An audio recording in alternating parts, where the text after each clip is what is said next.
Well, guys, we have been fielding questions for the last several days on this latest attack coming out of Washington, D.C., that is meant to undermine the very premise of the Second Amendment.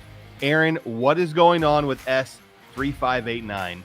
Yeah, it's getting a lot of attention right now on social media, which is a good thing. Some call it the militia bill. Some call it the FU bill. There's lots of different ways to describe this. But in a nutshell, this bill would end any training with AR-15s or similar firearms in groups of 3 or more. And they literally are making it a crime, a felony crime, for you to take 3 of your friends out to the range and go and practice with an AR-15 or similar firearm. And you might say that's impossible. I don't possibly believe that. Well, guys, we have the screenshots here in this video. We're going to show it to you right now. We're going to begin here on the first page. Again, this is S.3589. I believe, Alex, it has no co-sponsors yet. It's a brand new threat. Brand new bill. Yeah, brand new bill in D.C. It's just beginning to pick up steam right now. And what's amazing right off the bat is the title right here, Preventing Private Paramilitary Activity in 2024. So this is what all tyrants have done throughout history, right? They see anybody who disagrees with them politically, who happens to have a firearm, to be a threat that needs to be extinguished. And so now the label is you're engaged in paramilitary activity if you're shooting an AR-15 or similar firearm with 3 or more of your friends. So right off the bat, just realize that we're in a different era now. You know, we're in a different era where our federal government looks at gun owners as active threats that need to be dealt with. It's not just like, well, you shouldn't have this, you shouldn't have that. They've dispensed with all the small ball stuff, and their goal here is to absolutely disarm every single one of us. In the meantime, they're very content to say you simply cannot train with your firearm. This is the heart and soul of the bill right here on page 2. Again, this is S.3589. I have the key sections in red. It makes it a crime to, as you can see right there, to drill or engage in techniques capable of causing bodily injury or death. I don't know about you, Alex. You shoot a lot. You shoot a lot of ARs. Uh-huh. I don't shoot an AR unless I'm trying to get better at using it. Exactly. The whole idea that somehow using your AR to get better at defending yourself, well, that's the whole freaking point. And so they make that literally the crime. If you're training with your firearm, drilling, you're a criminal. Section 5 down below, any training to engage in activity described above. So again, any efforts to publicly, that says patrol, drill, or engage in techniques capable of causing bodily injury or death. Again, that's what firearms are for. It's to stop criminals. It's to stop tyrants. They're not squirt guns. Exactly. And so this bill makes you a criminal for using this firearm in a practice situation. Let's keep on going here. You're also a criminal if you travel across, as you can see towards the bottom, if you travel across state lines or national border to receive training. This is particularly insulting as Americans because, unfortunately, 12 states have now passed an assault weapons ban. Heavy sarcasm intended. So if you're a gun owner in New York State, it's very common to go to Pennsylvania to get training.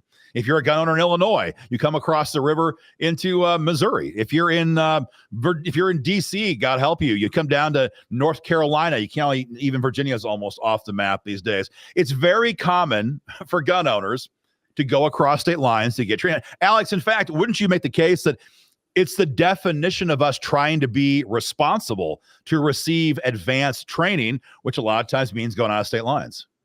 Exactly. And we got to go back to that point, guys. Don't miss this, okay? That they are trying in every way they can to ban AR-15s.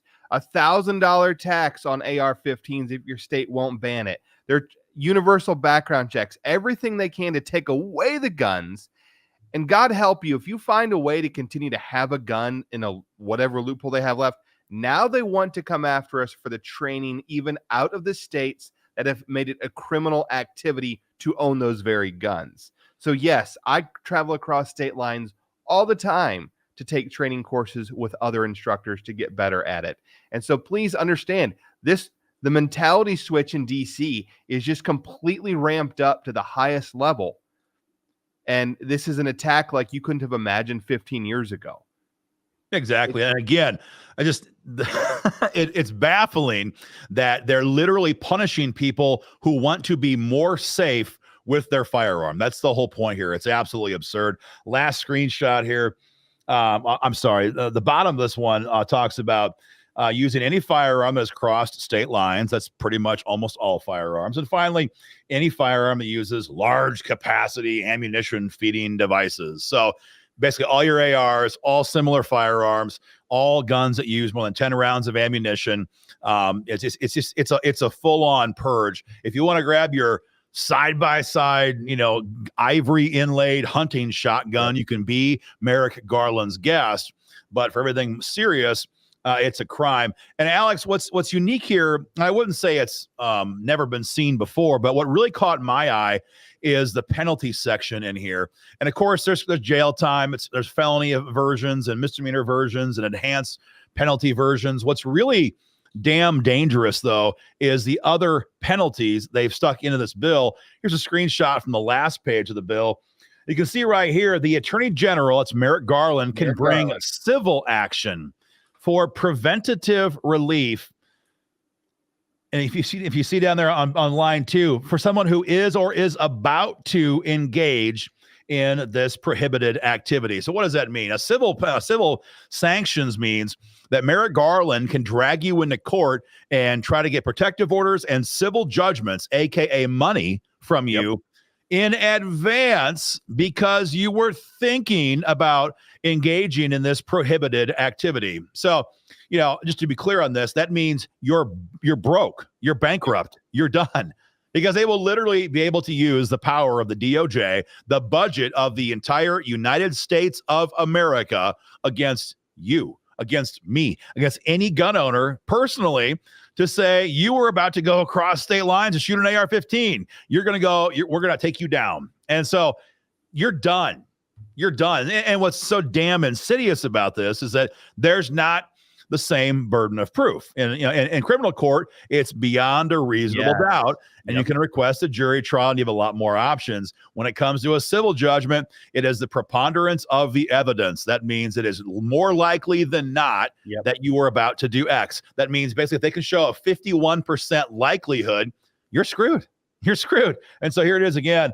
Who is or is about to engage in these actions, they can take you into a civil court for judgment. And then down there on section B, it says any person injured as a result of this section may bring civil actions. Now, at first blush, that seems pretty reasonable. If someone gets hurt, by your firearm, well, you're going to face the price, and that's not wrong. But that's not what this means.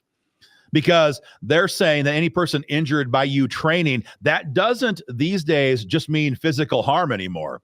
So they could literally say that a person was emotionally damaged when they drove by your farm and they saw 4 guys out in the back with ARs doing drills. That person could claim they're emotionally damaged now. You harmed them just by being a toxic mass. What's that? Toxic masculinity. Exactly. I mean, and this is not an exaggeration anymore. It might have been, 5 years ago, but today, 2024, there is no limit to what they can say about you and how your presence harmed them. So guys, this is a nasty, nasty, nasty bill. And again, it really shows the mentality of where our government is right now. It is an absolute disaster. I think it's really important. Alex, we saw 2 years ago now, we saw the Republican Party in DC betray us wholesale. It was 14 Republican senators. How many? Oh, yeah, you're right. I'm sorry. 14 Republican senators. And it was 14. That backed Biden's federal gun control bill. We had somewhere around 8 to 12 in the House. Actually, it was less members in the House, I believe, than the Senate. So there's no scenario anymore we can trust politicians based on party affiliation. I mean, Alex, we both came out of Iowa originally, and we watched in disgust as Joni Ernst just a year ago military vet, gun lady, she says. Exactly. When she ran for office the first time, she was doing videos of her with her leather jacket, shooting her handgun, votes for Biden's gun control. So I think it's a difficult thing these days for people to maybe internalize it. We cannot sit back and just trust that party affiliation means jack crap anymore. Everyone needs to be involved in this immediately. Exactly. Something else, and it just dawned on me now as we're going over this. I think it was back to your first picture. I'm going to pull that back up as well. But didn't it crossing a national border? Did you catch that as well? Like, even if we tried to leave this country to go and train somewhere else, if we went out for a competition, if you're invited to the World Shoot, does that mean all of our Olympic athletes are going to go to jail when they come back to America? If they go and, go to another country? This is, like you said, the mentality of the radical left is so deranged against gun owners, as they are the threat to a tyrant, that they are thinking on these levels. And that's how dangerous this is.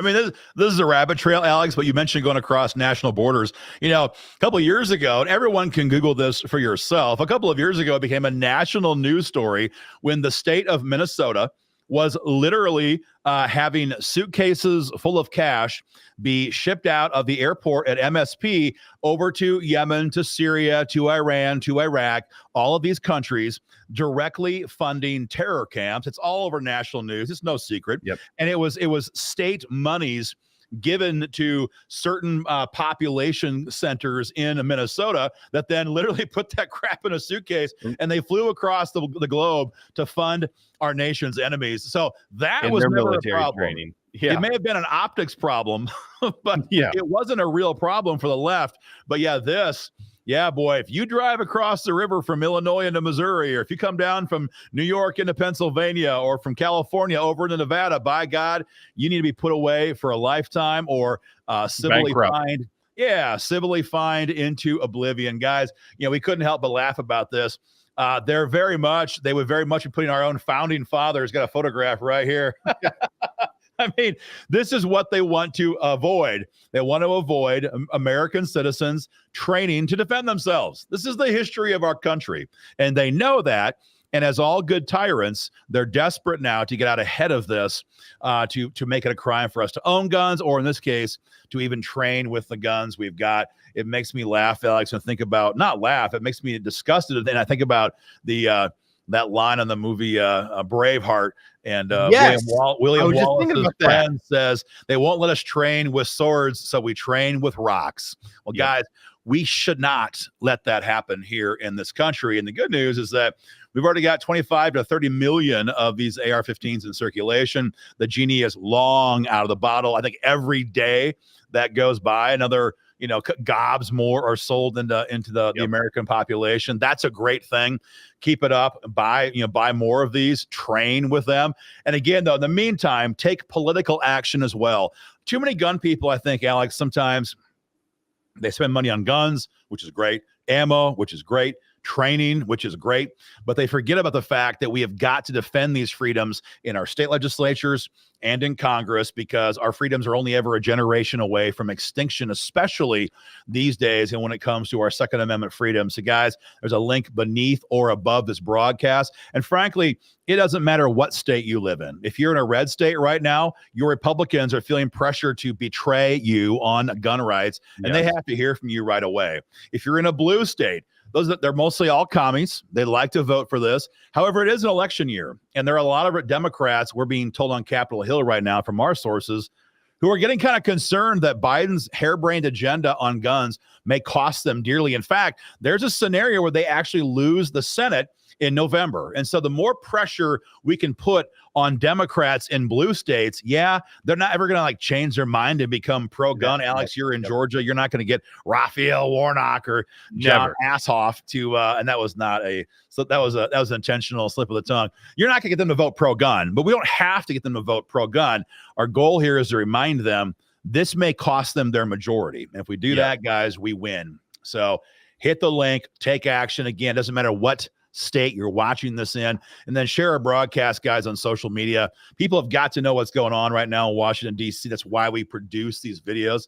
Help us get the word out, guys. If you can donate. Either way, Get involved in this fight, share our content, and we'll keep you guys informed. Stay free.